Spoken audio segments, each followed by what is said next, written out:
A British man, one Nathan Poole, was involved in a riot in Stoke-on-Trent in the wake of the Southport murders. He pleaded guilty to violent disorder.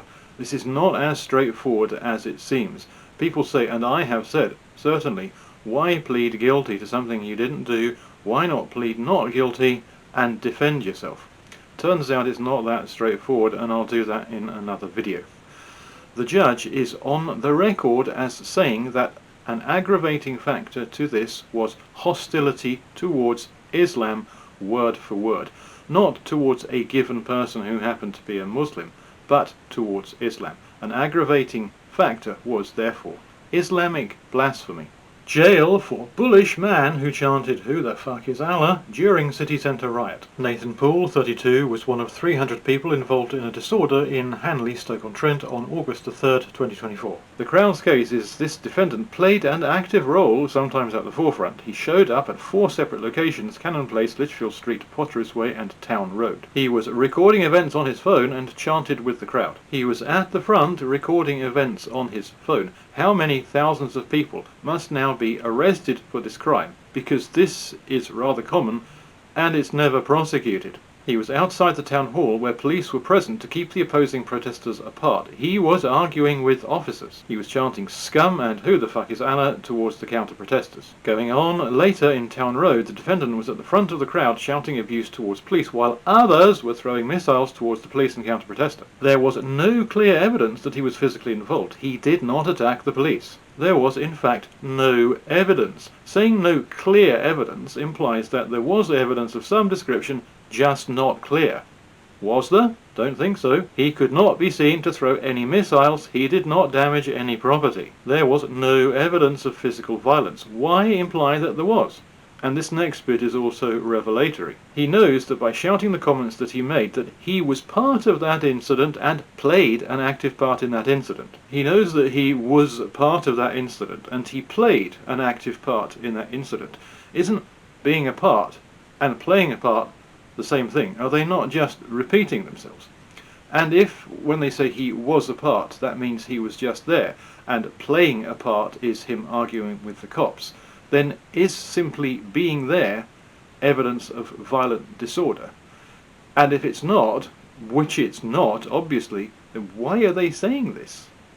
What they're doing is falling over their feet to make a case where there is no case to make, for reasons that will become obvious. This is what Judge Richard McConaughey said. The protest took place in and around Town Hall and it descended into violence. Police in riot gear attempted to try to keep the peace, but the violence continued. Threats were made with weapons. Some had been brought to the scene, others were picked up there. Missiles such as bricks were thrown, pieces of wood were picked up and brandished. Members of the public and police were injured. Public safety and public order were put under severe threat. Dear me, quite the list. We should therefore be grateful that Nathan Poole wasn't actually involved in any of this, which is why it's all "were thrown, were picked up," and not "you threw, you picked up," because he didn't. This all seems rather beside the point. You were an active participant. You now accept your presence worsened the situation. So now my earlier question has been answered. Yes, being there, simply being there, is considered a crime. You were encouraging others. You found your way to the front of the police line. You were abusive and argumentative with police officers while others were throwing missiles over their heads. But is it not right to say that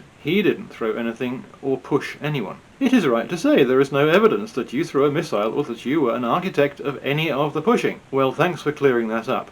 But now we get to the judge's true grievance, which all this padding bullshit is deflecting away from. But you were seen in different locations. You were being bullish and shouted "Who the fuck is Allah?" at the other group. The main location was the mosque, and your specific chants in relation to Allah made it quite clear your involvement was hostility towards Islam. So there was no physical violence. Not no clear evidence of that, but no evidence. No clear evidence implies there was maybe unclear evidence. Why imply that when it's not the case? And why say, you were a part, you played a part? Why repeat the same thing? Because the actual grievance, what really grates with this judge, is that he was hostile towards Islam. But you can't put him away for 2.5 years, because that would be imprisonment for blasphemy, which we don't have. So you have to pad it out every which way, and hope that nobody notices. Dress it up with all the blather you want, But hostility to Islam was considered an aggravating factor. It wasn't the only factor, but it was one. Blasphemy was considered an aggravating factor. Otherwise, the judge wouldn't have said so. He is serving 30 months in prison, in part for Islamic blasphemy. Not so long ago, they tried to charge that Turkish fella, Hamit Koskan, who was burning a Quran outside an embassy, with Islamic blasphemy. Cut out the unnecessaries. On 13th of February 2025 at City of Westminster in the Borough of Westminster, with intent to cause against the religious institution of Islam, harassment, alarm or distress, displayed some writing, sign or other visible representation which was threatening, abusive or insulting, thereby causing that or another person harassment, alarm or distress, and the offence was religiously aggravated within the terms of Section 28 of the Crime and Disorder Act 1998. They then changed that when MP Robert Jenrick wrote to them explaining that we don't have Islamic blasphemy laws in the UK. This amounts to nothing different. That was the charge, and this was an aggravating factor as part of a different charge. But whether intent to cause against the religious institution of Islam, harassment, etc., or another man showing hostility towards Islam, the fundamentals are the same. Blasphemy against Islam is now a part of the British judicial system, because the judges who are at the forefront of that system are desperate to make it so. So whether or not Islamic blasphemy is actually criminal, obviously it's not, makes no difference whatsoever, because it's being crept in nonetheless.